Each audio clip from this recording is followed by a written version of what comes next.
Hi psychology students, hope you all are well. Students, आज की हम इस क्लास में चैप्टर 5 थेरेप्यूटिक अप्रोचेस का पार्ट 2 करने वाले हैं। तो ध्यान से आपने इस टॉपिक को समझना है। इस क्लास में बिहेवियर थेरेपी को अच्छे से समझेंगे तो क्लास के एंड तक विद एग्जांपल्स आपको बहुत अच्छे से ये टॉपिक समझ आने वाला है। Let's begin with the class.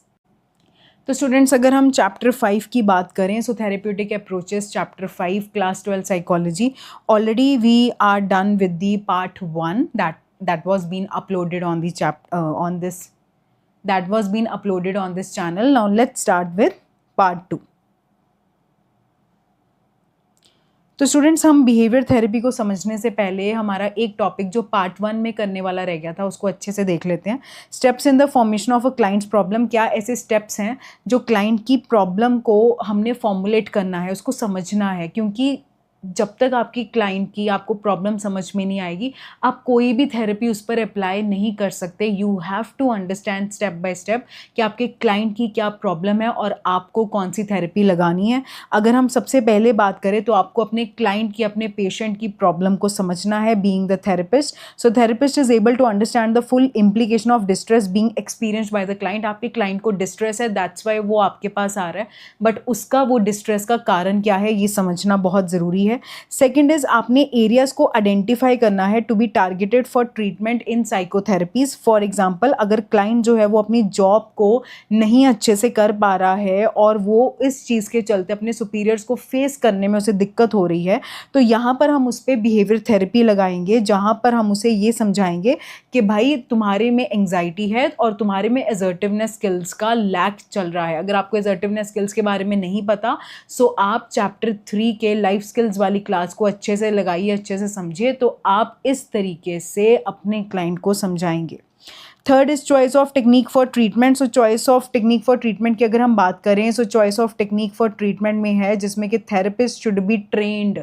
तो स्टूडेंट्स, हम एज अ थेरेपिस्ट, हम as a psychotherapist over the time period हम अपनी पूरी एजुकेशन कंप्लीट करते हैं। We go through the various therapies and during our internships, during our practices हम सब चीज़ें समझते हैं, बट फिर भी जो थेरेपी में आप अच्छे से ट्रेंड है, आप उसी थेरेपी को अपने क्लाइंट पे लगाएंगे उसकी प्रॉब्लम को समझते हुए। For example, if someone is not trend in any of the therapy, तो वो उस थेरेपी को अपने क्लाइंट के ऊपर नहीं लगाएगा।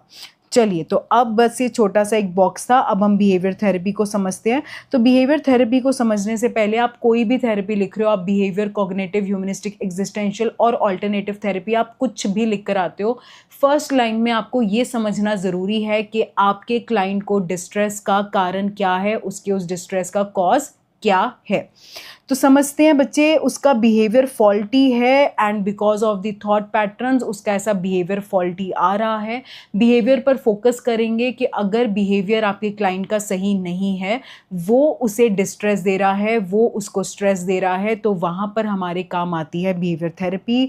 यहाँ पे बेसिकली एक लाइन गिवन है that the past is relevant only to the extent of understanding the origins of the faulty behaviour and thought pattern. अब इसका मतलब क्या है, ध्यान से समझेंगे। इसका मतलब क्लास ये है दैट आपके क्लाइंट का जो फॉल्टी बिहेवियर जो अभी प्रेजेंट में, उसको समझने के लिए आपको उसके पास्ट का सारा देखना पड़ेगा, सुनना पड़ेगा, समझना पड़ेगा दैट पास्ट के ऐसे क्या बिहेवियर हैं, पास्ट के उसके ऐसे क्या एक्सपीरियंसेस रहे हैं, ऐसे क्या थॉट प्रोसेस रहे हैं, दैट्स वाई आज उसका बिहेवियर ऐसा बन गया है। उसके बाद है symptoms of the client and clinical diagnosis. Guiding factors होंगे। आपका क्लाइंट अगर फॉल्टी बिहेवियर मतलब गलत बिहेवियर दिखा रहा है, लेट्स से गुस्सा कर रहा है, स्कूल नहीं जाना चाहता है, ठीक है, या फिर जॉब पर नहीं जा पा रहा है, या अपने रिलेशनशिप पर वर्क नहीं कर पा रहा है, हर टाइम कन्फ्लिक्ट रह रहा है अपनी फैमिली मेम्बर्स के साथ, फ्रेंड्स के साथ, तो ये सब बिहेवियर प्रॉब्लम्स में आ जाता है, ठीक है, फॉल्टी बिहेवियर में। तो यहाँ पर आपने क्लाइंट के सिम्टम्स को समझना है और उसका डायग्नोज होने के बाद दैट क्या प्रॉब्लम है, क्या वो किस चीज़ से सफ़र कर रहा है, उसको समझने के बाद आप स्पेसिफिक टेक्निक को यूज़ करते हो। तो इंटरवेंशन जो है students, this is nothing else but the treatment. Treatment का एक दूसरा नाम है intervention in the psychology subject. Treatment of phobias और excessive and crippling fears would require the use of one set of techniques while that of anger outburst would require another. Basically yes, exactly कि अगर आपके client को किसी बात का डर है, ऐसा उसका बिहेवियर है कि डर जो है वो इतना ज़्यादा है दैट उसको डिस्ट्रेस दे रहा है, तो यहाँ पर आप जो बिहेवियरल टेक्निक लगाएंगे that is different as compare to अगर आपका क्लाइंट जो है स्टूडेंट्स वो एंगर आउटबर्स्ट उसके इश्यूज चल रहे हैं, बहुत ज़्यादा गुस्सा हो जाता है, तो वहाँ पर हम टेक्निक डिफरेंट लगाएंगे, वहाँ पे फोबियाज़ वाली टेक्निक काम में नहीं आने वाली।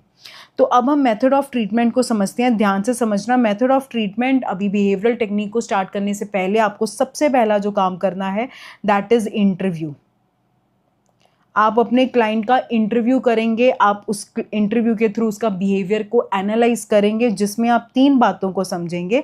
अगर हम पहली बात को उठाएं तो first is malfunctioning behaviour. तो मेल फंक्शनिंग बिहेवियर में स्टूडेंट्स ये है दैट कौन सा ऐसा बिहेवियर है उसका जो ख़राब चल रहा है, जो फॉल्टी है। फॉर एग्जाम्पल अगर आपके क्लाइंट का बिहेवियर है कि वो एग्ज़ाम को अवॉइड करता है, एग्ज़ाम को नहीं देने जा रहा, तो डेफिनेटली ये उसके लिए भी डिस्ट्रेस है, उसके पेरेंट्स के लिए भी डिस्ट्रेस है और स्कूल के लिए भी डिस्ट्रेस है कि बच्चा कल को कैसे अपने फ्यूचर में अच्छा मार्क्स स्कोर करेगा। एंटीसीडेंट फैक्टर्स क्या होते हैं बच्चे? Causal factors. कौन से ऐसे कारण हैं जिनकी वजह से आज वो ऐसे बिहेवियर में इंडल्ज है। फॉर एग्जाम्पल उसके दिमाग में ये थॉट आता है that I am going to fail, मैंने फेल ही होना है, मैंने ख़राब ही चीज़ें करनी है और मैं फेल ही हो जाऊंगा या हो जाऊंगी। ये एंटीसीडेंट फैक्टर है, ये कॉज है जिसके कारण वो कौन से मैलअडैप्टिव बिहेवियर में है, वो एग्ज़ाम को अवॉइड कर रहा है।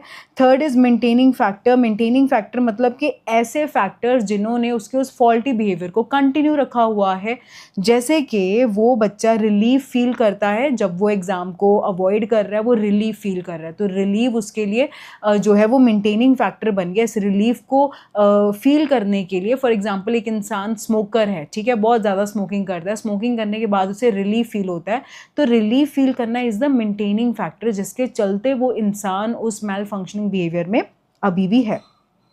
Her parents comfort her instead of insisting she return, and yes and secondly उसके पेरेंट्स उसको कंफर्ट कर देते हैं कि कोई बात नहीं बेटा, आप घर आ गए हो वापस, कोई बात नहीं, आपको नहीं ठीक लग रहा, आप वापस आ जाओ, अब एग्जाम देने मत ही जाओ, स्कूल ही मत जाओ।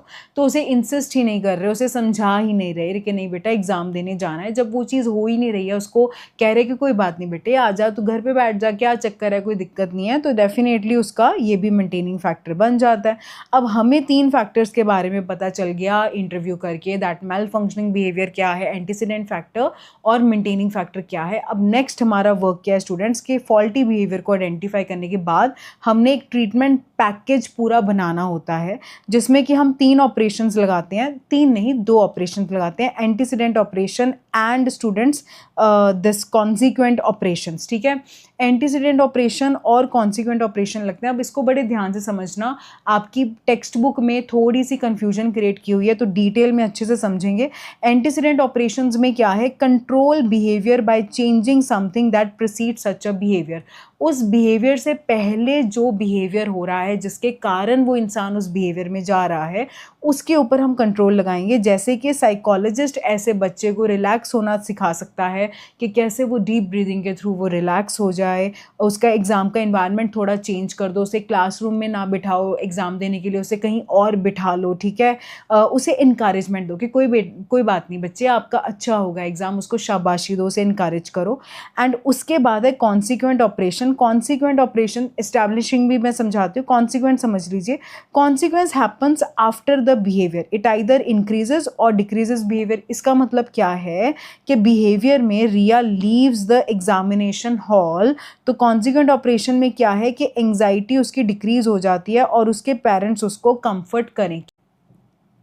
तो कहने का मतलब स्टूडेंट्स ये है कि जैसे ही बच्चा एग्ज़ाम सेंटर से बाहर आए तो उसकी एंग्जाइटी को इमीडिएटली डिक्रीज़ किया जाए, उसके पेरेंट्स उसको कंफर्ट करें। तो यहाँ पर कॉन्सिक्वेंट ऑपरेशंस में मतलब उसने जब बिहेवियर कर लिया तो उसके कॉन्सिक्वेंस में आप उसे शाबाशी दे सकते हैं, दैट वेरी गुड बेटा, आप एग्ज़ाम सेंटर में बैठे हो, आपने एग्ज़ाम दिया है, ठीक है, उसे इनकरेज कर सकते हो, उसकी एंग्जाइटी को कम कर सकते हो। तो कॉन्सिक्वेंस में जब इस तरीके का रहेगा तो डेफिनेटली स्टूडेंट्स धीरे धीरे जो है वो एग्ज़ाम सेंटर में आना स्टार्ट कर देगा और एग्ज़ाम को अवॉइड करने से बचेगा। अब बात आती है कि एस्टैब्लिशिंग ऑपरेशन क्या है। देखो बच्चे, establishing operation is the part of antecedent operations. Antecedent operations में ऐसे बहुत से ऑपरेशंस जो हैं वो आ जाते हैं। फॉर एग्जांपल, अगर क्लास में आपको टीचर ये भी कह रहा है ना दैट बच्चे open the page number 63 of your textbook, so that is also the antecedent operation, क्योंकि आपके बिहेवियर जिसमें आपका टीचर चाहता है कि आप उस पेज पर आओ और आप मार्किंग करो, राइट? तो उस बिहेवियर के आने से पहले उसने आपको ये कहा कि पेज नंबर 63 पर आओ, तो ये जो पहले कहा जा रहा है जिसके चलते इंसान उस बिहेवियर में आ रहा है, that is the antecedent operation. लेकिन यहाँ पर जब आपका टीचर आपको ये कह रहा है दैट बच्चे पेज नंबर 63 पर आ जाओ, तो यहाँ पर वो कोई आपको पनिशमेंट या रीइंफोर्समेंट नहीं दे रहा, यहाँ पर कोई आपको इनकरेजमेंट, आपके लिए कोई वैल्यू बढ़ गई उस पेज की, उस टॉपिक की, ऐसा कुछ नहीं हो रहा। आपको एक नॉर्मल इंस्ट्रक्शंस दी जा रही हैं और आप उस पेज नंबर पर आ जाते हो। So every antecedent operation can not be the establishing operation, but every establishing operation is the antecedent operation. इस लाइन को आप दोबारा सुनिए, इसका मतलब ये है कि हर एक एस्टैब्लिशिंग ऑपरेशन एंटीसीडेंट ऑपरेशन है, क्योंकि establishing operation is the part of antecedent operation. Antecedent operation is very vast, इसमें बहुत सारी चीज़ें आ जाती हैं और उन सभी चीज़ों में से जो एक चीज़ है दैट इज एस्टैब्लिशिंग ऑपरेशन। तो एस्टैब्लिशिंग ऑपरेशन की अगर हम बात करें तो इसमें क्या हो रहा है, इसमें बेसिकली रीइंफोर्सिंग वैल्यू को इंक्रीज या डिक्रीज किया जा रहा है ऑफ अ पर्टिकुलर कॉन्सिक्वेंस, ठीक है? तो एक पर्टिकुलर कॉन्सिक्वेंस की उसके लिए वैल्यू बढ़ जाए, इसलिए आप कुछ कर रहे हो। जैसे मैं अब आपको सिंपल एग्जांपल देती हूँ कि एक बच्चा शाम के, जो आपकी टेक्स्ट बुक्स में भी गिवन है, कि बच्चा शाम को टी टाइम पर जो है चाय दूध के साथ जो है साथ में बिस्किट्स स्नैक्स वगैरह खाने के कारण उसको रात को जो है वो खाना नहीं खा रहा, ठीक है? तो उसका बिहेवियर, मैलअडैप्टिव बिहेवियर क्या है कि वो रात को डिनर नहीं कर रहा, ठीक है? That is important for that child. अभी एस्टैब्लिशिंग ऑपरेशन में क्या किया कि उसको जो टी टाइम पर आपने जो भी उसको बिस्किट्स या भुजिया जो भी आप दे रहे थे वो आपने नहीं दिए। तो जब आपने नहीं दिए तो इसके बाद क्या होगा कि वो जो बिहेवियर, वो जो डिनर है उसकी वैल्यू बढ़ जाएगी बच्चे के लिए, समझ रहे हो? तो उसकी वैल्यू बढ़ जाएगी, तो अभी बच्चा 101% जो है या ज़्यादा चांसेस हैं कि वो अभी वो डिनर करेगा। और डिनर करने के बाद कॉन्सिक्वेंट ऑपरेशन में आप उसको शाबाशी दे रहे हो, आप उसकी प्रेज कर रहे हो दैट वेरी गुड, हमारे बच्चे ने डिनर कर लिया। तो आई होप दैट अब आपको ये क्लियर हो जाएगा, ठीक है जी। अब हम बिहेवियरल टेक्निक्स की बात करेंगे, that is the most important. जो क्वेश्चंस हैं वो ज़्यादातर इसी टॉपिक से आते हैं, बट इसका मतलब ये नहीं कि आप बाकी चीज़ें ना लर्न करके जाओ। तो first is negative reinforcement. Negative reinforcement की स्टूडेंट्स अगर हम बात करें तो यहाँ पर basically response that lead organism to get rid of painful stimuli. एक ऑर्गेनिज्म ऐसा रिस्पॉन्स देता है ताकि वो एक पेनफुल स्टिमुलाई से बच सके, ठीक है? फॉर एग्जाम्पल, ठंड से बचने के लिए जो पर्सन है वो ब्लैंकेट ले रहा है, या फिर यहाँ पर क्या है कि जो है कुछ एक सालों से क्या हो रहा है कि अगर आप सीट बेल्ट अपनी नहीं लगाते हो ना तो कार जो है वो बीप करने लग जाती है। तो वो बीप जब वो बार बार करती है तो that is unpleasant to our ear. तो उसको चुप करवाने के लिए, उसको बंद कराने के लिए हम लोग क्या करते हैं कि अगर हम भूल भी जाते हैं तो हम अपनी सीट बेल्ट लगा लेते हैं। तो यहाँ पर क्या है, नेगेटिव रीइंफोर्समेंट, मतलब कि उस पेनफुल स्टिमुलाई, वो जो कानों को इरिटेट कर रहा है, उस चीज़ को बंद करने के लिए हमने अपना बिहेवियर, जो कि हमें चाहिए कि हम सीट बेल्ट लगाएं जब भी हम कार में बैठ रहे हैं, हम वो लगाते हैं। नेक्स्ट है बच्चे एवर्सिव कंडीशनिंग। एवर्सिव कंडीशनिंग में आ जाता है रिपीटेडली एसोसिएट किया जाता है अनडिजायर्ड रिस्पॉन्स को एवर्सिव कॉन्सिक्वेंस के साथ। एवर्सिव का मीनिंग लिख लीजिए हार्मफुल।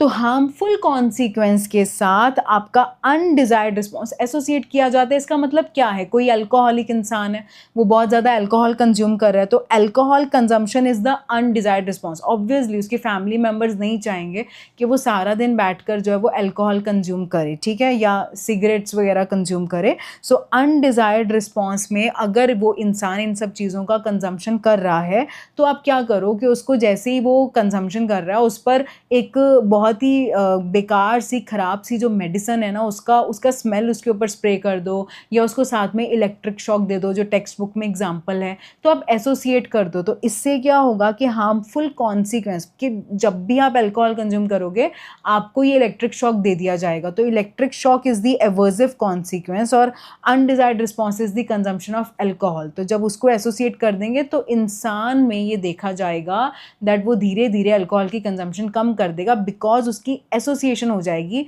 कि नहीं अगर मैंने अल्कोहल कंज्यूम किया तो फिर वो उसको उसके एक ना मन में उसके वो जो एसोसिएशन है वो जुड़ जाएगी। जैसे मैं एक सिंपल एग्जांपल देती हूँ कि अगर इन केस किसी को किसी चीज़ से एलर्जी है, उस खाने के बाद उसे वो सूट नहीं करता, उसके स्किन पे रैशेस हो जाते हैं, ठीक है, या कुछ ना कुछ उसको प्रॉब्लम हो रही है, तो अभी उसकी एसोसिएशन हो गई है। स्टार्टिंग में वो नहीं खाने से हट रहा था, लेकिन जब वो एलर्जी बढ़ गई है, उसे बहुत परेशान करते, तो अभी वो डरने लग गया कि नहीं मेरे को ये खाना ही नहीं है, बिकॉज ये खाने के बाद मुझे ये प्रॉब्लम हो जाएगी। तो जब हम एसोसिएशंस बना लेते हैं ना अपने दिमाग में, तो दैट ऑल्सो वर्क्स। नेक्स्ट है students positive reinforcement. So positive reinforcement simple है, टू इंक्रीज द डेफिसिट। कोई ऐसा बिहेवियर है, स्कूल तो जा रहे हो लेकिन कम जा रहे हो, तो डेफिसिट है ना, कमी है ना, इसको बढ़ाने के लिए आप पॉजिटिव रीइंफोर्समेंट में ये कर सकते हो that students who have 100% attendance will receive a certificate. वो सर्टिफिकेट को रिसीव करेंगे सो दैट कि बच्चे आने लग जाएं स्कूल। नेक्स्ट बेटा टोकन इकोनॉमी की बात करते हैं। तो टोकन इकोनॉमी में बेसिकली आपके हर अच्छे बिहेवियर पर आपको एक टोकन दिया जाता है, और आपको ये कहा जाता है कि जब भी आपके पास लेट्स से 10 टोकन्स इकट्ठे हो गए, 20 टोकन्स इकट्ठे हो गए, तो आपको इन एक्सचेंज ये रिवॉर्ड मिलेगा, आपको पार्टी मिलेगी, आपको मूवी पर ले जाया जाएगा, कुछ ना कुछ ऐसे कहा जाएगा। तो इंसान क्या करेगा या बच्चा क्या करेगा कि वो हर बार अच्छा बिहेवियर करेगा कि अच्छा बिहेव करने पर मुझे टोकन मिल जाएगा, मैंने 10 टोकन्स इकट्ठे करने हैं, मैंने 20 टोकन्स इकट्ठे करने हैं, एंड एट द एंड जैसे ही मैं 10-20 टोकन्स इकट्ठे कर लूँगा मेरे को डिज़ायर्ड रिवॉर्ड मिल जाएगा, मुझे मेरे पेरेंट्स मूवी दिखाने लेकर जाएंगे, मुझे ये चीज़ दिलवाएंगे, बस दैट्स इट। अब यहाँ पे रिया की एग्जांपल ले ली जिसको एग्ज़ाम अवॉइड कर रही थी, तो उसको हमने ये कहा भाई एग्ज़ाम फॉर 30 मिनट्स में आप अगर हर 30 मिनट का आपको 1 स्टार मिलेगा, एंड 10 स्टार्स कलेक्ट करने के बाद उसको मूवी पर ले जाया जाएगा, ठीक है, या फेवरेट बुक दी जाएगी या फैमिली पिकनिक होगा। तो stars are not the final reward, उसका एक्सचेंज होगा। So they are the token जिसको हम बाद में एक्सचेंज करते हैं। This is the token economy, और ये एक्चुअल में भी वर्क करती है। जितने भी एम्प्लॉयज़ हैं वो जब एवरीडे वर्क पर जाते हैं तो उनको एवरीडे सैलरी नहीं मिलती, everyday is a kind of token for them, और मंथ के एंड में ये देखा जाता है कि वो 30 डेज आए या 25 डेज आए, कितने दिन आए हैं वो, ठीक है, उतने दिनों के हिसाब से उन टोकन्स के हिसाब से उनको क्या कर दिया जाता है, पे कर दिया जाता है in the form of salary. Next हम बात करते हैं स्टूडेंट्स डिफरेंशियल रीइंफोर्समेंट की। तो डिफरेंशियल रीइंफोर्समेंट में बड़े ध्यान से समझना है, अनवांटेड और वांटेड बिहेवियर दोनों को एक साथ देखा जाता है। अब कैसे? फर्स्ट मेथड कहता है कि पहले इसका मतलब समझ लेते हैं। अनवांटेड बिहेवियर को रिड्यूस किया जाता है, वांटेड बिहेवियर को इंक्रीज किया जाता है साइमल्टेनियसली एक साथ थ्रू डिफरेंशियल रीइंफोर्समेंट। अगर हम बात करें तो positive reinforcement for the wanted behaviour, जो बिहेवियर वांटेड है, जो बिहेवियर चाहिए, जो डिज़ायर्ड है, ठीक है, उसके लिए आप सामने वाले को पॉजिटिव रीइंफोर्समेंट दो, और आप नेगेटिव रीइंफोर्समेंट दो जो कि अनवांटेड बिहेवियर है, ठीक है, इकट्ठे दो। एक तो मेथड ये है, और दूसरा मेथड क्या है कि वांटेड बिहेवियर के लिए तो बेटा जी आप पॉजिटिव रीइंफोर्समेंट दो, और अनवांटेड बिहेवियर को आप इग्नोर कर दो, उसको टाल दो, उसको कुछ मत करो, ठीक है जी, just ignore that unwanted behaviour. जैसे यहाँ बड़ी अच्छी एग्जांपल गिवन है कि Riya leaves the examination hall, this is the unwanted behaviour, और वांटेड बिहेवियर में वो वहाँ बैठी है और पेपर दिया है। तो साइकोलॉजिस्ट यहाँ पर क्या करेंगे डिफरेंशियल रीइंफोर्समेंट में कि अनवांटेड को कम कर देंगे और वांटेड वाले को इंक्रीज कर देंगे, ठीक है जी। और ये कैसे कर सकते हैं? वो दोनों मेथड में से कोई भी मेथड लगा सकते हैं, बट जो बेस्ट मेथड है प्लीज इसको नोट डाउन कर लीजिए, that is the second method, this one, जिसमें आप इग्नोर कर रहे हो, दिस ये वाला, इसमें आप इग्नोर कर रहे हो, ठीक है। तो क्लास में जो बच्चे आपकी क्वेश्चन का आंसर दे रहे हैं, आपसे आपको जवाब दे रहे हैं, आप उनकी प्रेज कर दो, और जो बच्चे बातें कर रहे हैं, या लेट्स से वही बच्चा जब बातें करता है तो उसको इग्नोर करना स्टार्ट कर दो। तो इससे क्या होगा ना, दैट ये ज़्यादा इफेक्टिव होता है। तो बच्चा ये ऑब्जर्व करता है, फील करता है कि जब मैं मैम को सुनता हूँ, जब मैं मैम के क्वेश्चन के आंसर करता हूँ, तो मेरे को बदले में जो है मुझे प्रेज मिलती है, तो वो अपने आप ही अनवांटेड बिहेवियर को कम करना स्टार्ट कर देता है।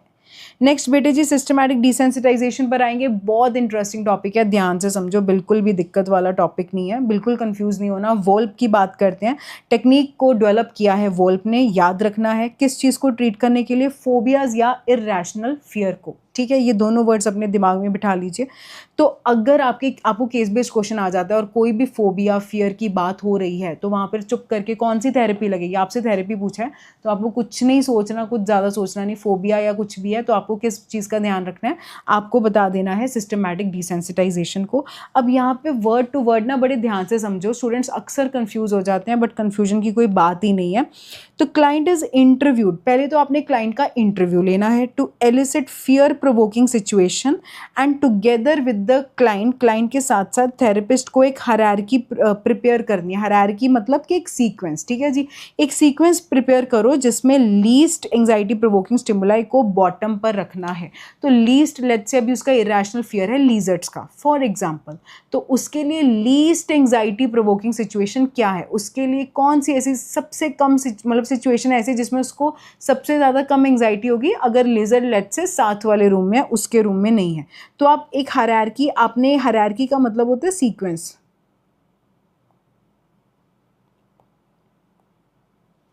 ठीक है जी, तो आपने क्या करना है, आपने बॉटम में रखना है दैट इन अनदर रूम,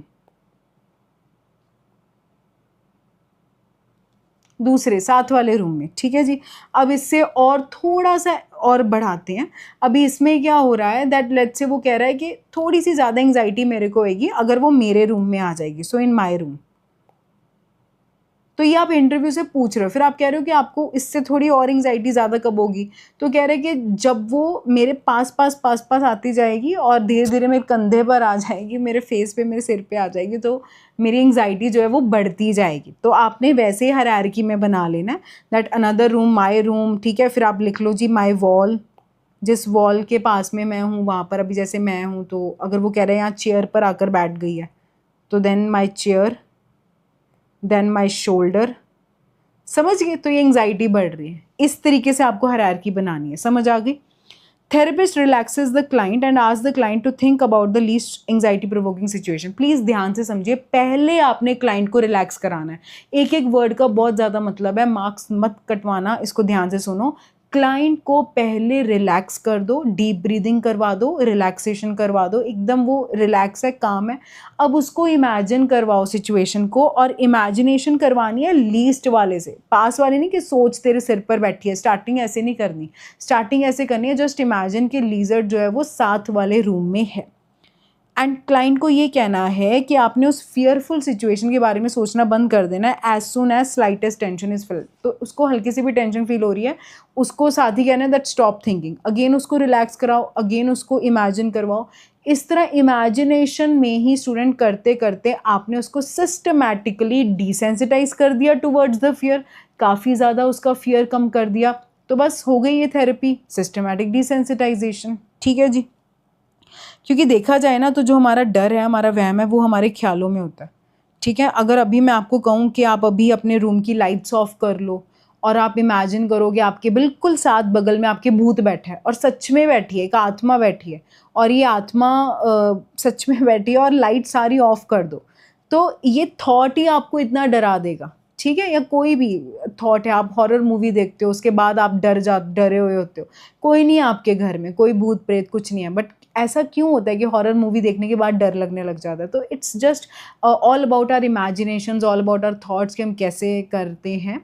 ठीक है जी, तो इसमें बच्चे ये जो प्रिंसिपल अप्लाई हुआ है ना, that is principle of reciprocal inhibition, again very very important. तो प्रिंसिपल ऑफ इनहिबिशन या इनहिबिशन कह लीजिए, ये यहाँ पर ऑपरेट हुआ है, जो कि ये कहता है कि जब टू म्यूचुअली अपोजिंग फोर्सेज हैं, दो फोर्सेज एकदम टक्कर के, ठीक है, और एकदम टक्कर पर है। अभी यहाँ पर टक्कर में क्या है ना, यहाँ पर एक इंसान को रिलैक्सेशन भी करवाया जा रहा है और उसको एंजाइटी भी करवाई जा रही है एट द सेम टाइम। तो वो वीकर फोर्स को इनहिबिट कर देता है, उसको ख़त्म कर देता है। और बच्चे एंजाइटी और रिलैक्सेशन में आपको पता है ना कि स्ट्रॉन्ग कौन सा है, नहीं, स्ट्रॉन्ग है relaxation, strong is not your anxiety, anxiety strong नहीं होती, relaxation deep breathing is more strongest than anxiety, वो एंग्जाइटी पर हावी होकर आपकी एंग्जाइटी खत्म करने की क्षमता कैपेबिलिटी रखती है। तो यहाँ पर जब आप एक साथ जो है रिलैक्स करवा रहे हो, फिर एंग्जाइटी प्रोवोकिंग सिचुएशन को इमेजिन करवा रहे हो, जब इकट्ठे हो रहे हैं ना, तो क्या होगा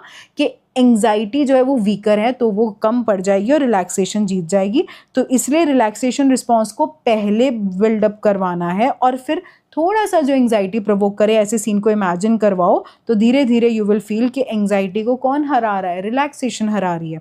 सो client is able to tolerate progressively greater level of anxiety, और धीरे धीरे वो ग्रेटर लेवल ऑफ एंग्जाइटी तक को जो है वो पचा लेगा बिकॉज ऑफ हिज और हर रिलैक्स स्टेट। आप जितने रिलैक्सेशन करते हो ना, आप जितना डीप ब्रीदिंग करोगे, आप खुद पर्सनली देखोगे कि चलो ये तो हम फियर्स एंड इरेशनल फोबियाज के बारे में बात कर रहे हैं, वैसे भी हम सबके बहुत सारे फियर्स होते हैं, बहुत सारे डर होते हैं, वो आपके धीरे धीरे कम होते जाएंगे। ठीक है जी।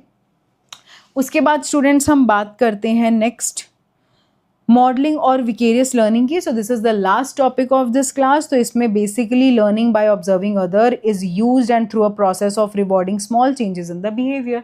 आपने दूसरे को ऑब्जर्व करके बिहेवियर लर्न करना है और आपके बिहेवियर को थोड़ा सा रिवॉर्ड भी कर दिया जाएगा, तो क्लाइंट धीरे धीरे लर्न करेगा to acquire the behaviour of the model. तो आपके पेरेंट्स कहते हैं ना, आप ऐसा नहीं करते वैसा नहीं करते, जिस दिन आपके पेरेंट्स, आपके टीचर्स, कोई भी आपके सिबलिंग, आपके फ्रेंड जो है वो आपके लिए रोल मॉडल बन गए ना, जब उन्होंने अच्छे से बिहेव करना स्टार्ट कर दिया, 101% गारंटी आप उनको ऑब्जर्व करते करते पूरा नहीं तो कुछ 1%, नहीं तो मेजॉरिटी ऑफ द परसेंटेज आप वैसे ही बिहेवियर में बन जाओगे। तो ये कहना बहुत इजी होता है दैट मोबाइल फ़ोन मत यूज़ करो, ठीक है, इसके हार्मफुल इफ़ेक्ट्स हैं, बट मैं तो ये कहूँगी कि जो भी इंसान बच्चों को गाइड करता है वो इंसान पहले खुद अपने ऊपर रोक लगाए। जब आपने अपने ऊपर रोक लगा ली है, आप बिना मतलब से स्क्रॉलिंग नहीं कर रहे, डेफिनेटली आप एक परफेक्ट एग्जाम्पल बन सकते हैं सोसाइटी के लिए। तो आप भी परफेक्ट एग्जाम्पल बन सकते हैं, आपके टीचर्स, आपके पेरेंट्स भी परफेक्ट एग्जाम्पल बन सकते हैं। So students, that's it about part 2 of chapter 5 therapeutic approaches behavioral therapy. I hope आपको ये टॉपिक अच्छे से समझ आया है, and for any kind of doubt kindly comment down below. Thank you so much.